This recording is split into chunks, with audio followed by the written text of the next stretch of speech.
During my son's wedding, when everyone was applauding the newlyweds, an unknown number rang.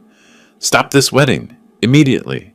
I barely had time to step out onto the terrace. Who is this? Why? The voice on the other end was cold and confident. You need to know the truth about your son's bride. What he said shocked me. You won't believe what she wanted to do. Before we continue, please subscribe to the channel and write in the comments what time it is where you are now. I was reviewing quarterly inventory reports when Kevin burst through the showroom doors. The fluorescent lights caught something metallic in his hand, an engagement ring box. He held it up like a trophy. Dad, I did it. I asked Jessica to marry me last night. My coffee mug stopped halfway to my lips. 5 months. You've known her 5 months. When you know, you know. Isn't that what you always said about Mom? The comparison stung. I set the mug down carefully, buying myself 3 seconds to arrange my face into something resembling congratulations. Kevin's excitement filled the space between us. Flushed cheeks, restless energy, that grin I remembered from his childhood Christmas mornings. I wanted to feel happy for him. Instead, my business instincts activated like an alarm system. Let me meet her properly, I said. Dinner tonight? That evening, I arrived at the Italian place in the Pearl District before them. White tablecloths, soft lighting, prices that kept the restaurant half empty on weeknights. Through the window, I watched them approach. Jessica's hand rested in the crook of Kevin's elbow. She wore a dress that probably cost what most people spent on rent. Kevin made introductions. Jessica's handshake lasted a fraction too long, her grip deliberately firm.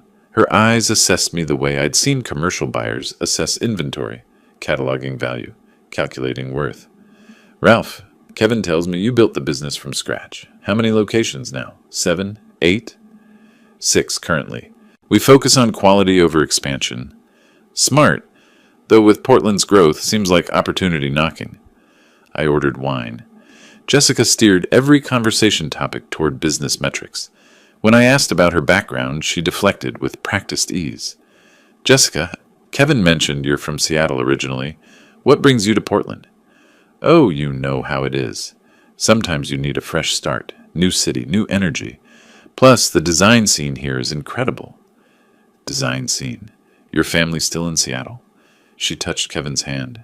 Kevin, didn't you say the Osso Buco here is phenomenal? Should we order it? I watched her throughout the meal.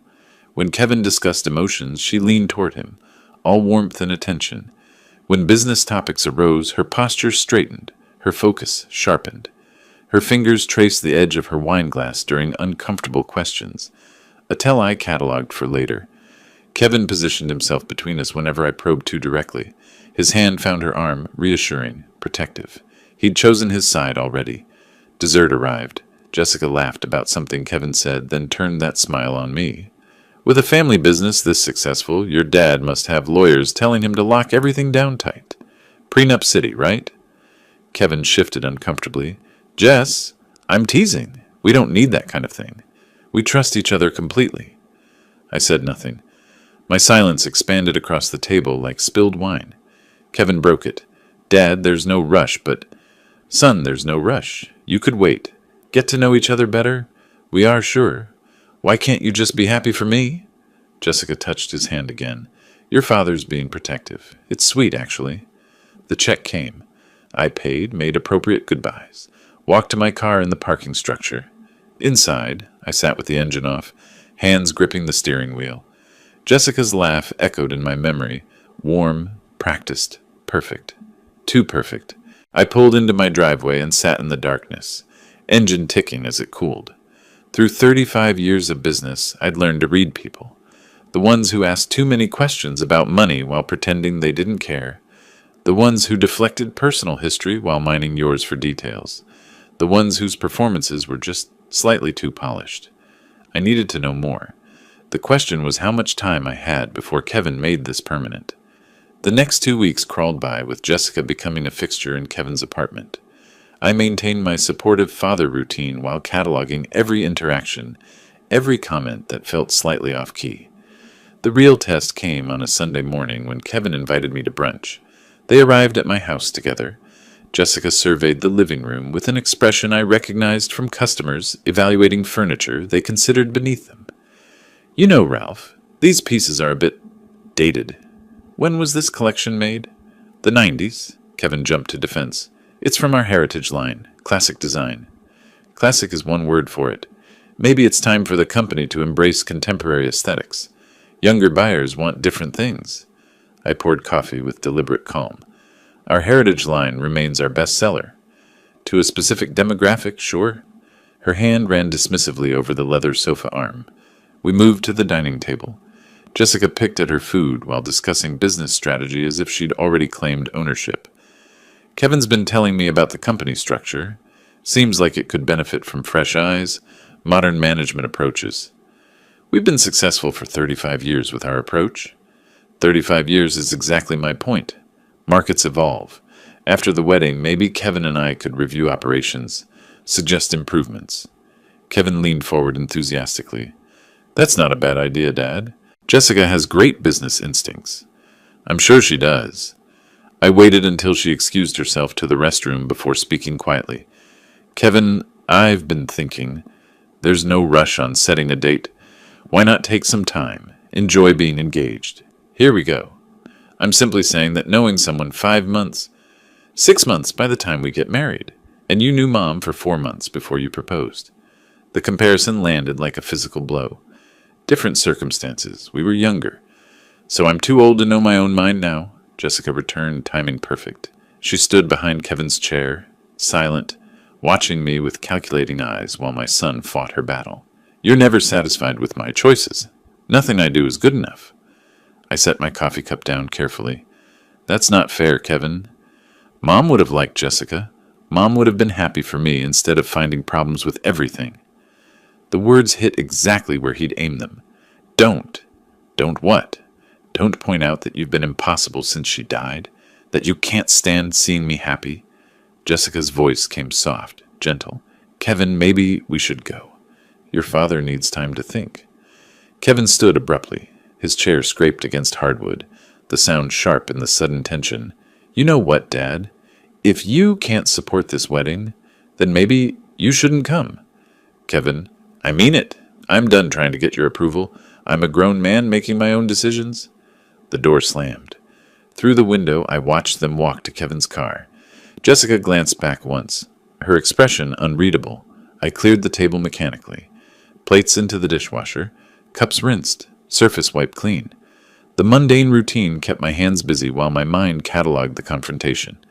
Jessica had never raised her voice, never directly attacked me. She'd simply sat back and let Kevin weaponize his grief, his frustration, his love for his dead mother. That evening, I sat in my study as twilight deepened the shadows. My business Rolodex lay open on the desk, old school, but I'd never trusted purely digital records. I flipped through contacts accumulated over decades. Amanda Richardson, Private Investigations. A colleague had used her services during a partnership dispute 2 years ago. Thorough, discreet, fast. The only adjectives that mattered now. I pulled out my phone and typed, Need comprehensive background check. Urgent. Can we meet tomorrow? My thumb hovered over the send button. This crossed a line. Invaded privacy. Violated trust between father and son. I hit send. Whatever Jessica Turner was hiding, I would find it. My son's future depended on it. Amanda Richardson's office sat above a Korean restaurant in southeast Portland, the kind of place you'd never notice unless you knew to look. I climbed the narrow stairs the morning after my decision, the scent of kimchi and determination equally sharp. My message had reached her late the previous night. Her response came at 6 a.m. 10 o'clock, bring everything you know. She met me at the door. Former cop, my accountant had said. It showed in her posture, her direct gaze, the way she assessed me in 3 seconds flat. Your accountant said you needed discretion. What are we looking at? My son's engaged. 5 months of dating, now planning a wedding. Something feels wrong. She gestured to a chair across from her desk. Feelings aren't evidence. Give me facts. She asked too many questions about money. She answers none about herself. She knew details about my business before we met. Amanda made notes on a yellow legal pad. That's not romance. That's research. I provided what I had. Jessica's name, Kevin's timeline, the dinner observations, the brunch confrontation. Amanda wrote everything down with the methodical precision of someone who documented worse things than my suspicions. 2 weeks minimum, she said. Maybe 3. Can you maintain normal relations with your son that long? I'll manage. The waiting was torture. I showed up to work each morning, reviewed inventory reports with Kevin, discussed spring promotion strategies. We were professionally civil, personally distant. He thought I was giving him space to plan his wedding. I was giving Amanda time to build an unassailable case. Twice during those 3 weeks, I saw Jessica at the store, playing the devoted fiancée, asking Kevin about product lines with that practiced charm. Each time, I excused myself before I said something I'd regret. Amanda sent brief updates. Found second marriage record. Located ex-husband number 1. You're going to want to sit down for this. Each message tightened the knot in my chest. Mid-April, she called. Mr. Fisher, we need to meet. Today, if possible. You found something. I found everything. How soon can you get here? 30 minutes. Bring coffee. This will take a while. I made the drive in 25 minutes. Amanda had documents spread across her desk, like a card dealer revealing a losing hand. Jessica Turner isn't her original name. She was Jessica Morrison until 2019, then Jessica Turner Morrison, then back to Turner after divorce number 2. 2 divorces. 2 divorces, 2 wealthy husbands, 2 devastated men? Want to guess the pattern? Tell me. She walked me through it systematically. Mark Morrison, restaurant owner, Portland. Married 2018, divorced 2019. Brian Turner, tech entrepreneur, Seattle. Married 2020, divorced 2023. Both rapid engagements. Both rejected prenups. Because love means trust. Both marriages ending in accusations and lucrative settlements. Amanda read from a transcript. Quote from husband number 1. She said a prenup meant we didn't trust each other. 3 months after the wedding, she convinced me to add her to the restaurant's operating agreement. 6 months later, she filed for divorce, claiming emotional abuse. I lost the business in the settlement. My hands trembled slightly, holding the pages. And the second husband? Brian Turner. Same story, different industry. She walked away with $500,000 from his startup. He's been trying to rebuild for 3 years. How did she even find Kevin? Amanda slid a photograph across the desk. She didn't find him. She hunted him. The image showed Jessica outside our flagship store. The date stamp read, last November. 2 months before she'd randomly met Kevin at his regular coffee shop. She wasn't shopping. She was researching. She asked employees about the owner's family, about succession plans, about your son specifically. I leaned back in my chair, one hand covering my mouth. This was planned. From the beginning. 3 different employees confirmed she came in multiple times, asked questions, took photos. This wasn't chance. This was strategy. She handed me a manila folder thick with documents. Marriage certificates, divorce decrees, testimony transcripts, surveillance reports, employee statements. The pattern was undeniable to anyone willing to see it. Is any of this provable in court? The marriages and divorces are public record. The pattern is obvious to anyone looking, but proving intent before marriage, that's harder. What would you do if this was your son? Amanda met my eyes. I'd show him everything, and I'd pray he had the sense to listen. I drove back to my store, gripping the steering wheel, the folder on the passenger seat like a loaded weapon. In my office, I locked it in the safe, the combination dial clicking with finality. 2 days I kept that folder locked away, planning my approach like a chess game where my son's future was the prize. I needed the right moment, the right setting, the right words. Tuesday evening I texted Kevin. Need to discuss some business matters. My office after closing. His response came quickly. Fine. 7 p.m. He thought we were finally moving past our argument. He thought wrong. I pulled the folder from the safe and placed it on my desk. Manila edges aligned with the calendar blotter. Everything about this meeting would be precise, controlled, strategic. At 6:55, I heard his footsteps in the hallway. Kevin's footsteps echoed in the empty hallway at 6:58. I'd sent everyone home an hour early, told them I had paperwork to finish. The truth sat in the manila folder on my desk, too heavy for witnesses. He knocked twice, then entered without waiting for my response. The confidence in that gesture reminded me he'd grown up in these offices, back when his mother brought him here after school. You said you wanted to discuss business? I closed the door behind him. The deadbolt clicked. Sit down, son. This is important. He settled into the chair across from me, casual. If this is about the summer inventory order, it's about Jessica. His posture changed instantly. Dad, not this again. I opened the folder with controlled care, like defusing a bomb. I need you to look at something. Just look. Then we'll talk. What is this? Marriage certificate. Jessica Turner to Mark Morrison, Portland, 2018. He leaned forward reading. She told me about Mark. That marriage was a mistake. And Brian Turner, Seattle, 2020. Divorced, 2023. She told you about him too? Silence. Okay, so she was married twice. People have pasts. You're judging her for failed relationships? I'm not judging the marriages. I'm showing you the pattern. What pattern? I spread more documents across the desk. Both wealthy men. Both rapid engagements. Both refused prenups. Both devastating divorces where she walked away with significant money. Both businesses damaged. Kevin pushed the papers back toward me. Those men probably deserved what they got. I pulled out testimony transcripts. Mark Morrison states, she convinced me adding her to the business was about partnership. 6 months after the wedding, she filed for divorce and took half the restaurant. Does that sound familiar? His face flushed. You hired someone to investigate Jessica? I hired someone to protect you. No, you hired someone to prove you right.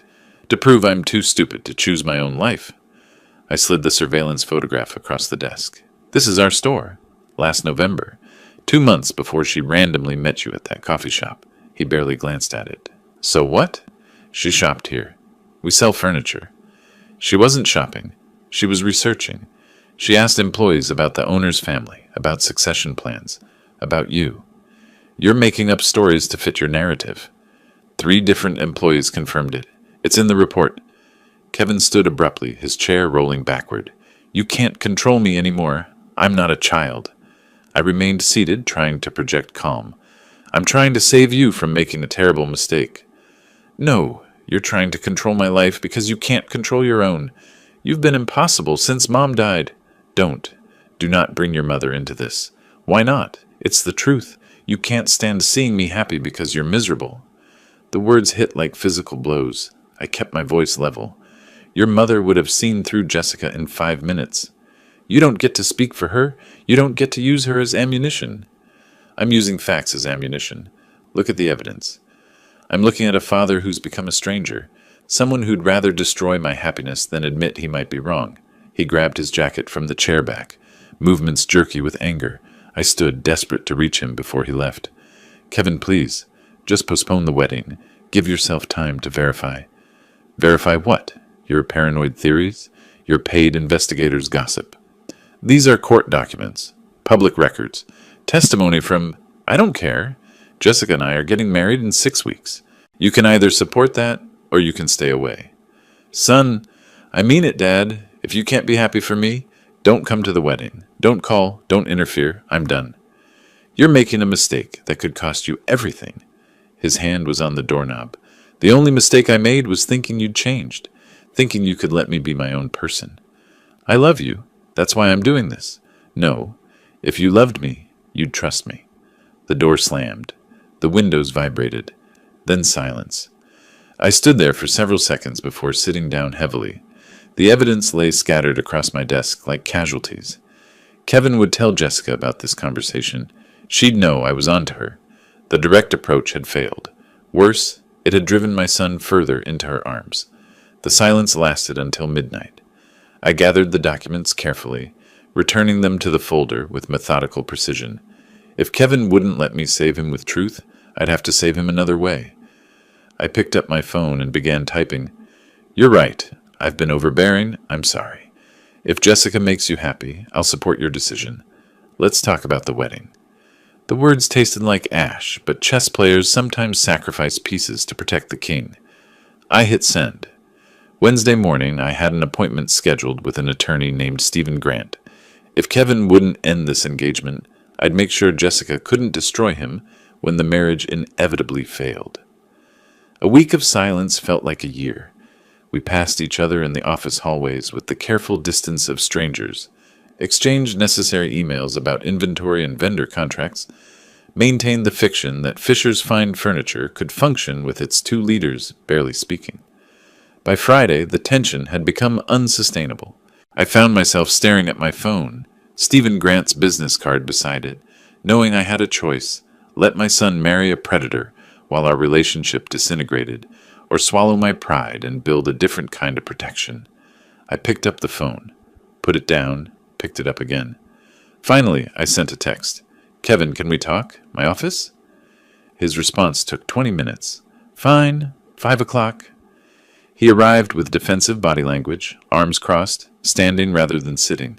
I stood from behind my desk, moved to the chairs by the window. Different positioning than our last conversation in this room, different outcome needed.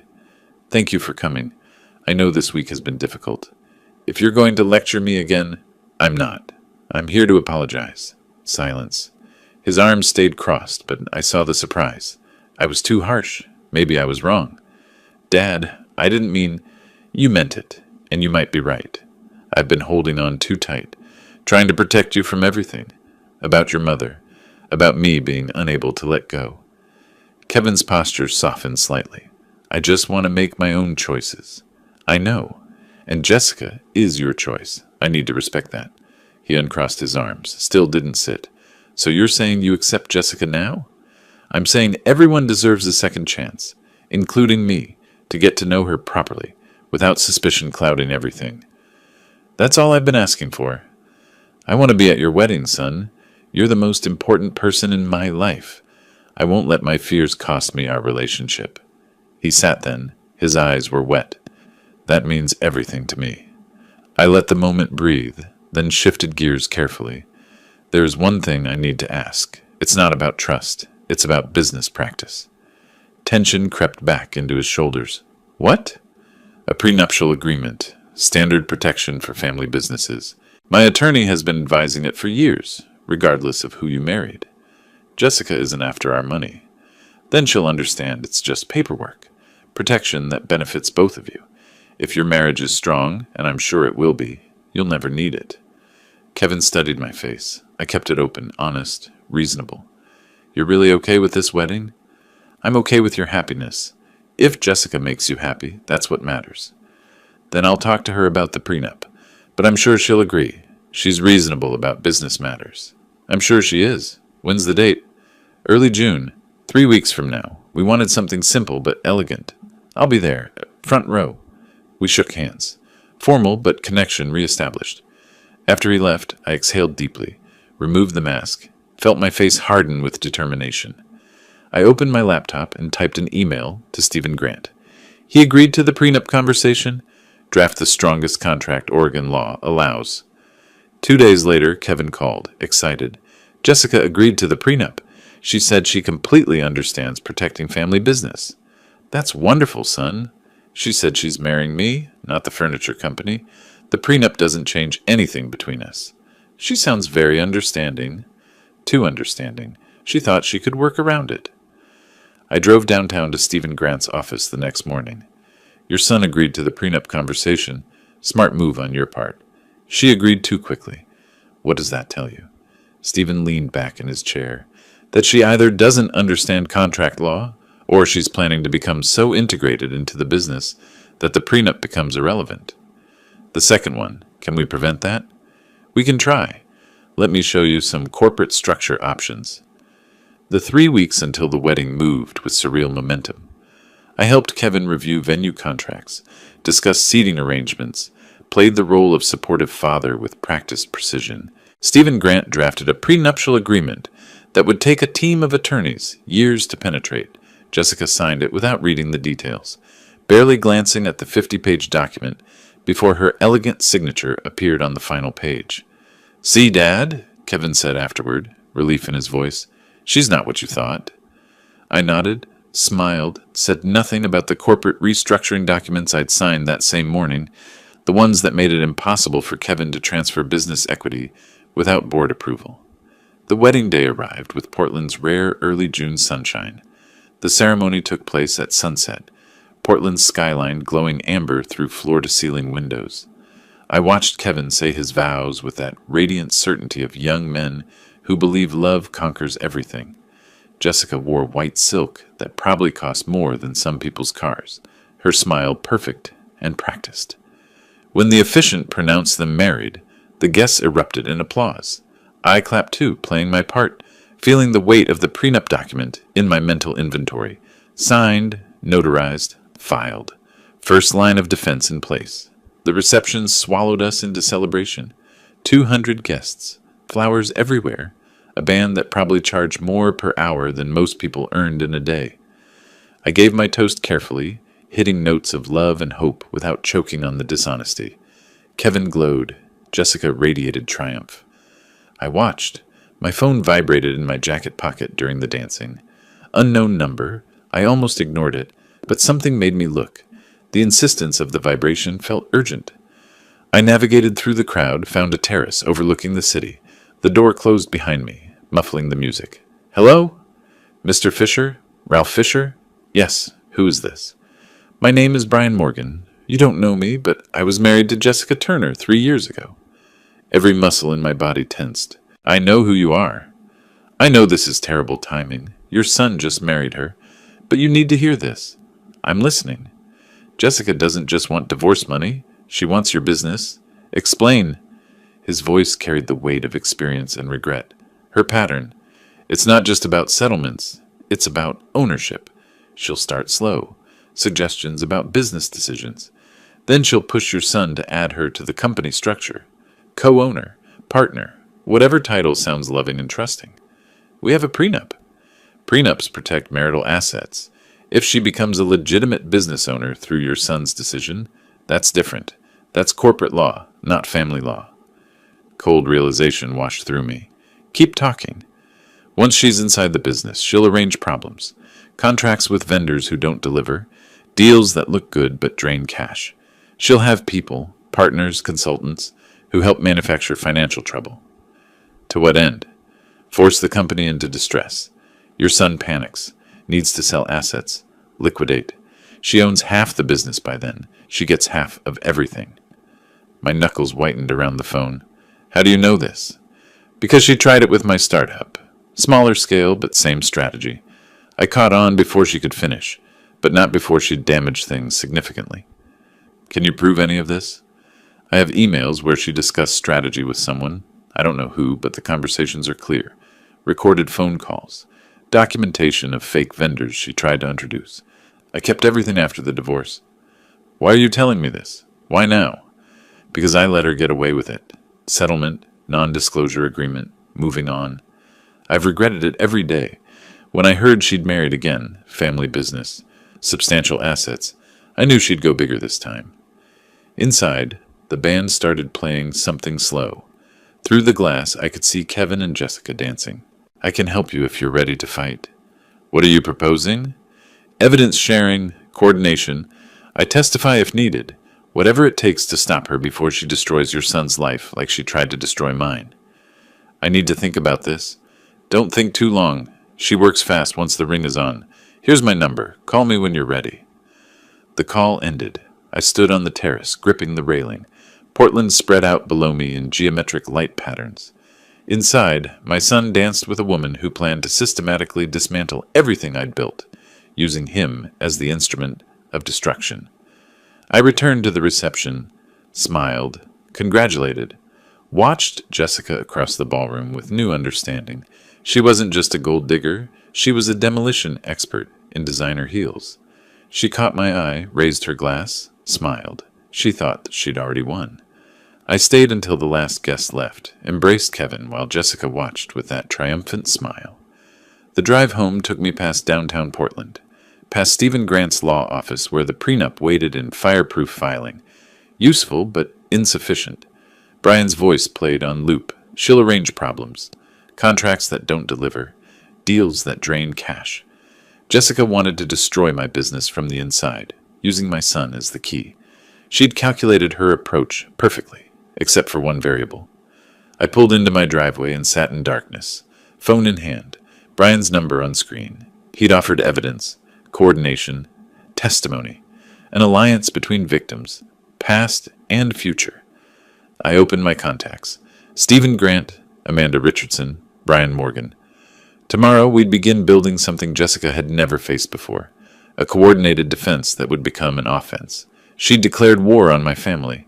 She just didn't know I'd found her battle plans. I texted Brian, "Tomorrow, my office, 9 a.m. Bring everything." His response came instantly. "Ready." Sunday morning arrived with the kind of clarity that follows sleepless nights spent planning war.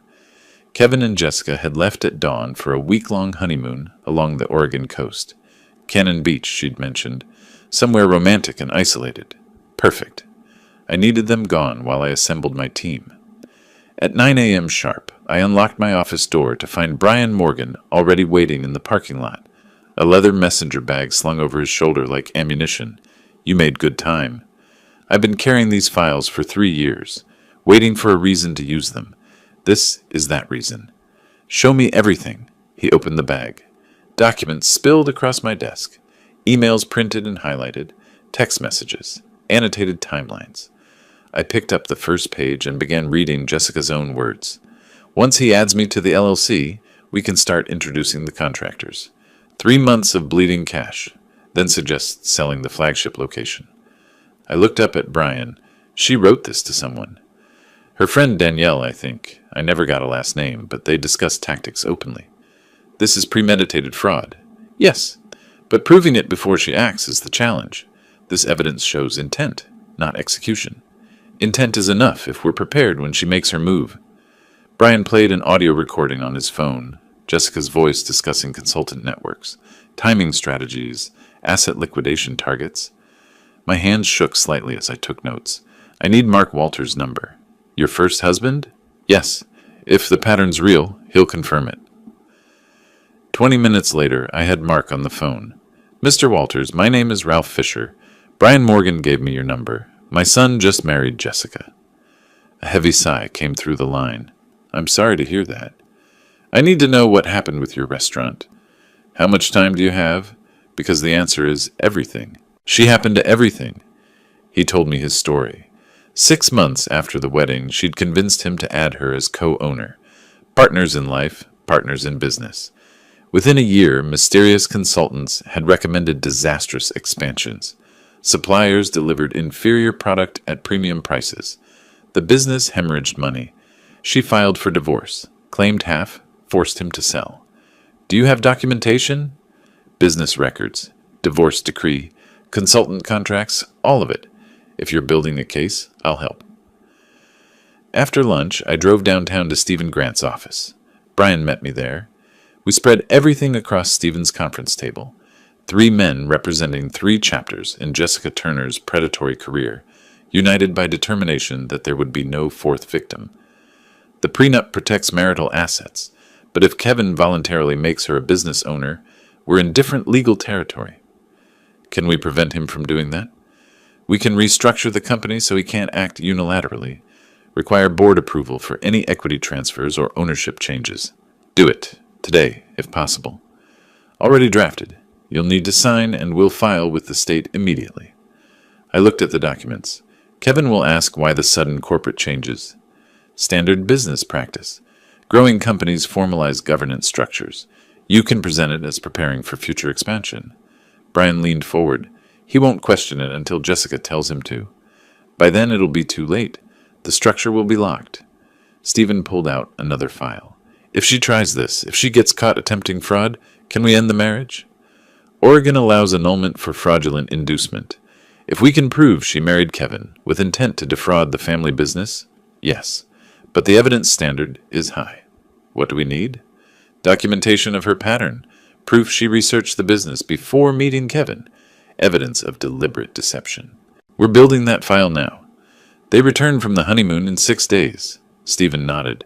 Corporate restructuring will be complete by Tuesday. That gives you 4 days to implement the monitoring system. Monitoring system?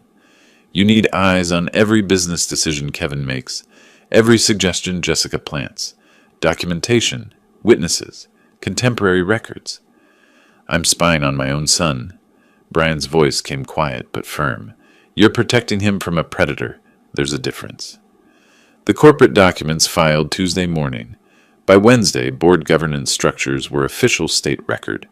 Thursday, I met with my 3 board partners, trusted colleagues who'd helped build Fisher's Fine Furniture over decades, and briefed them on the threat. They understood immediately. By Friday afternoon, when Kevin and Jessica returned from Cannon Beach with sun-flushed faces and honeymoon stories, the fortress was complete. Kevin noticed nothing different. The business operated normally, I played the supportive father, and Jessica began to relax into what she thought was victory. I gave her 1 week to make her first move. She took exactly 7 days. The following Friday, Kevin invited me to dinner at their apartment, the one that technically belonged to Family Property Holdings, but felt like enemy territory now. Jessica had prepared salmon, poured expensive wine, and sometime between the salad and main course, she made her opening gambit. The salmon was perfectly cooked. Jessica had gone to culinary school briefly, Kevin mentioned, before discovering it wasn't for her. I wondered what else she'd started and abandoned when easier prey appeared. We sat at their dining table, the apartment's large windows showing Portland's evening skyline, and I played my role. Proud father, supportive in-law, oblivious target. Kevin glowed with newlywed happiness. Jessica watched me with calculated warmth. Then somewhere between clearing the salad plates and serving the main course, she struck. Kevin was telling me about the Harrison account. Sounds like you're expanding into commercial contracts. Testing the waters. Corporate furniture is different from residential. You know what's interesting? Most successful family businesses I've researched integrate spouses into operations, creates unified vision. Kevin leaned forward. Really? Absolutely. When partners trust each other in business, it strengthens everything. Don't you think, Ralph? Every family handles it differently. The next day, Kevin approached me during inventory review. Dad, I've been thinking about what Jessica said, about spouse involvement. Oh? She has really sharp business instincts. Design background, understands markets. Maybe she could consult on some decisions. That's a significant step. How were you thinking it would work? Maybe add her to ownership structure? Not a full partnership initially, but enough to make her feel included. Company governance requires board approval for ownership changes. We should discuss it at the next meeting. Tuesday morning, the board met in our conference room. My 3 partners sat along the sides, trusted friends who understood exactly what was happening. Kevin presented his proposal at the opposite end of the table. I'm proposing we bring Jessica into the company in an advisory or ownership capacity. She has valuable perspective we're not currently utilizing. The first board member spoke carefully. Kevin, we appreciate the suggestion, but our bylaws are clear about spouse involvement. What do you mean? We have governance policies specifically addressing family additions to ownership, prevents conflicts, maintains clear liability structures. I kept my voice neutral. It's standard practice for established family businesses. Another partner added weight. I've reviewed similar structures at companies our size. Spouse involvement in ownership creates significant complications, tax implications, liability exposure, succession planning issues. But other families do it. Jessica mentioned, some do. Our policy doesn't permit it. The vote is no. Kevin turned to me, confused. You could override this.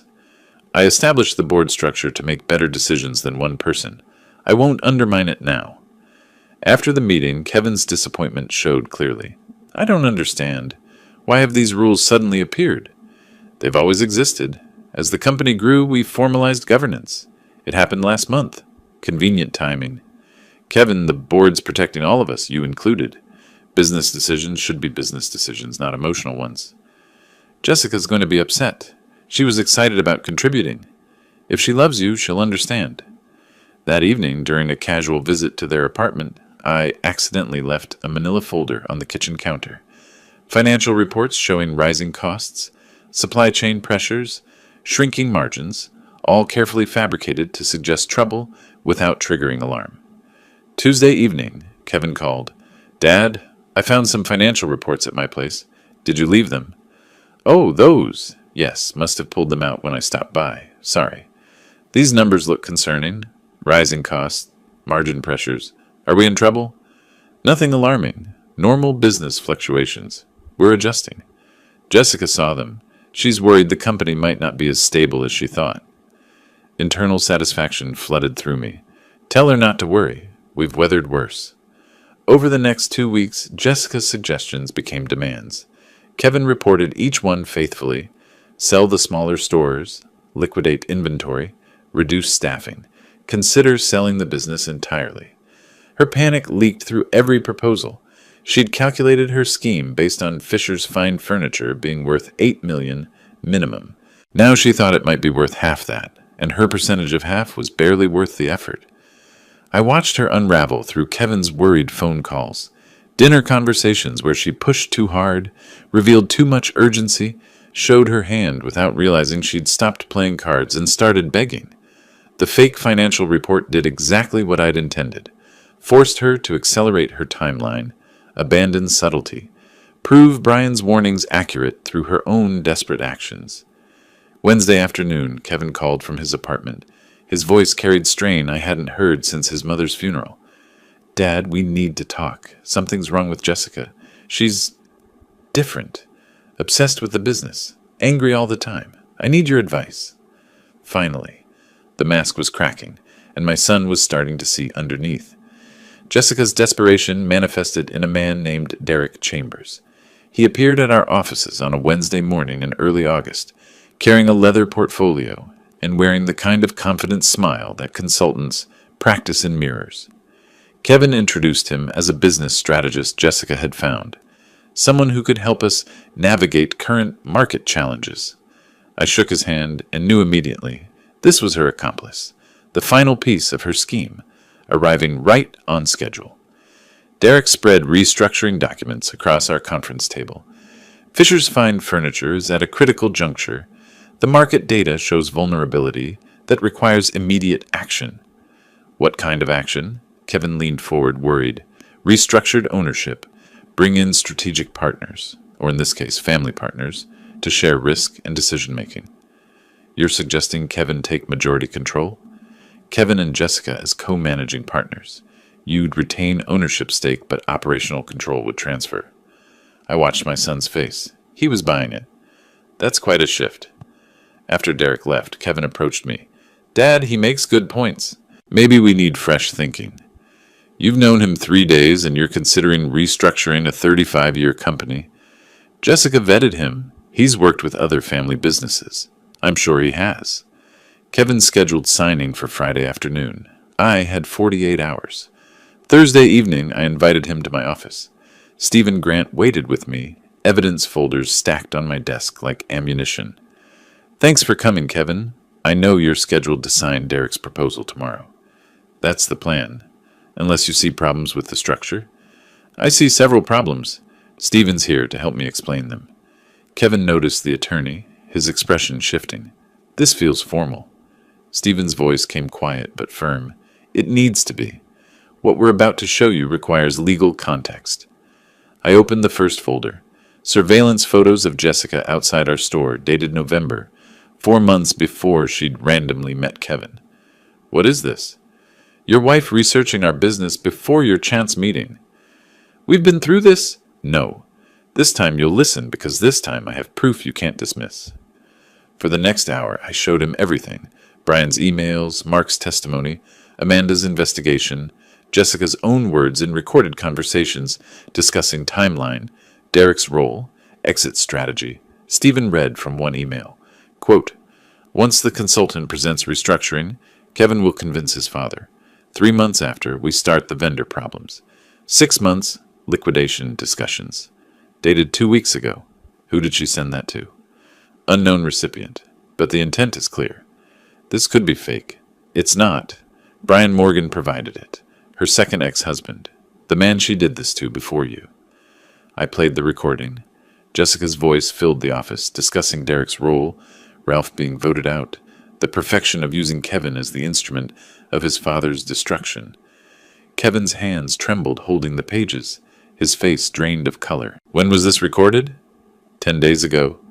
Derek Chambers isn't a consultant, I said quietly. He's Jessica's partner. They've worked together before. You're saying she planted him? Stephen answered. Mark Morrison, her first husband, had a consultant recommend expansion that bankrupted his restaurant. Same methodology. This can't be real. She loves me. She loves what you represent, access to this company. That's all she ever wanted. Kevin left my office at 10 p.m., evidence folders under his arm. I didn't hear from him until midnight, when he called from his empty apartment. "She's gone," he said, voice hollow. "Everything was a lie. Every word, every touch, every promise." I wanted to say I'd warned him. Instead, I said, "Come home, son. We'll deal with this together." Friday morning, Stephen Grant filed for marriage annulment in Multnomah County Court, citing fraudulent inducement with 40 pages of evidence attached. Jessica's attorney called by noon trying to negotiate. Stephen's response was 2 words: no settlement. This wasn't about money anymore. It was about justice, accountability, and ensuring Jessica Turner couldn't destroy another family. The legal war had begun, but this time we held every weapon, and she had nothing but the lies that had finally caught up with her. The courtroom proceedings moved with the grinding efficiency of justice, delayed but inevitable. Jessica's attorney tried every angle: dispute the prenup's validity, claim emotional distress, argue that Kevin had pursued her. Stephen Grant countered with documents, recordings, witness testimony, and the damning pattern of 2 previous identical marriages. 3 weeks after Jessica's midnight departure, Judge Patricia Morrison reviewed our annulment petition with the thorough attention it deserved. Brian Morgan took the stand, recounting his experience. It followed a pattern I now recognize: rapid courtship, refusal of prenup in name of trust, integration into my business, then systematic sabotage disguised as help. Stephen leaned forward. "The same pattern you've observed in Mr. Fisher's case?" "Identical, down to the business consultant she introduced. It's not coincidence. It's methodology." Judge Morrison studied the evidence for what felt like hours. When she spoke, her voice carried disapproval sharp enough to cut. "This court has reviewed extensive evidence of fraudulent inducement. The respondent entered this marriage with documented intent to deceive and defraud. The pattern established by previous marriages, the premeditated research of the petitioner's family, and the respondent's own recorded words establish clear grounds for annulment." The gavel struck. Marriage is declared void ab initio. The respondent receives no marital assets. Case closed. Jessica's attorney made one final attempt at negotiation. "My client is willing to drop her counterclaims in exchange for a modest settlement. $50,000 would resolve everything quietly." Stephen didn't hesitate. "Your client committed fraud. She gets nothing. If she continues fighting, we'll pursue criminal charges for conspiracy to commit fraud." Victory felt less satisfying than I'd expected. Kevin hadn't attended the proceedings, too painful to witness. He spent those weeks in therapy, processing betrayal that cut deeper than any of us could fully understand. One afternoon in the therapist's office, she asked him what he needed from me. I need him not to say he was right. I need him to let me feel stupid without confirming it. "You're not stupid," I said. "You're human. She was professional. This is what she does. I should have listened to you. I should have found a way to reach you better. We both made mistakes." Recovery wasn't linear. Some days Kevin barely functioned. Other days he threw himself into work with intensity that worried me. But gradually something shifted. He began seeing the business differently, not as obligation or inheritance, but as something worth understanding, worth building, worth protecting. Late one evening I found him at his desk, surrounded by expansion proposals. "You've been here until midnight 3 nights this week. You don't have to punish yourself with work." "I'm not punishing myself. I'm finally understanding what you've been building. The customers, the craft, the relationships. It matters. You're seeing the business differently now. I'm seeing everything differently now, including how much I took for granted." September arrived with Kevin proposing something ambitious. A new flagship store in downtown Portland's Pearl District. Prime location. Expensive. A statement that we weren't just surviving, we were thriving. "When did you become the ambitious one?" I asked, surprised. "When I realized this company is worth fighting for, like you've been fighting all along." The grand opening drew 200 guests. Kevin gave a speech about family, resilience, and the values I'd instilled in every piece we created. Watching him, confident, purposeful, genuinely engaged, I felt something more powerful than vindication. Later, as guests departed and we stood alone in the empty showroom, he turned to me. Thank you for not giving up on me even when I gave up on myself. You're my son. I'll never give up on you. Portland's lights reflected off the new store's windows like promises. Kevin moved through his life now with ease earned through pain, the bearing of someone who'd been tested and survived. I'd set out to protect my business from a predator, but watching Kevin now, I realized I'd done something more important. I'd protected his future, his ability to trust himself again, his potential to become the man he was meant to be. Jessica had tried to make him a victim. Instead, she'd inadvertently made him stronger. The revenge wasn't destroying her legally, though that was satisfying. The revenge was this: Kevin standing here, successful, recovered, better than before. She'd failed completely, and we'd won everything that mattered. She almost won, Kevin said quietly, looking around the showroom we'd built together, but she didn't. I looked at my son, older now, wiser, carrying scars that had become strength. No, I agreed. She didn't come close. Because winning wasn't about the money she didn't get or the annulment we secured. Winning was Kevin standing here, whole and purposeful, building a future she'd tried to steal. That was justice. That was revenge. That was love. If you like this story, please like this video, subscribe to the channel, and share your impressions of this story in the comments. To listen to the next story, click on the box on the left. Thank you for watching.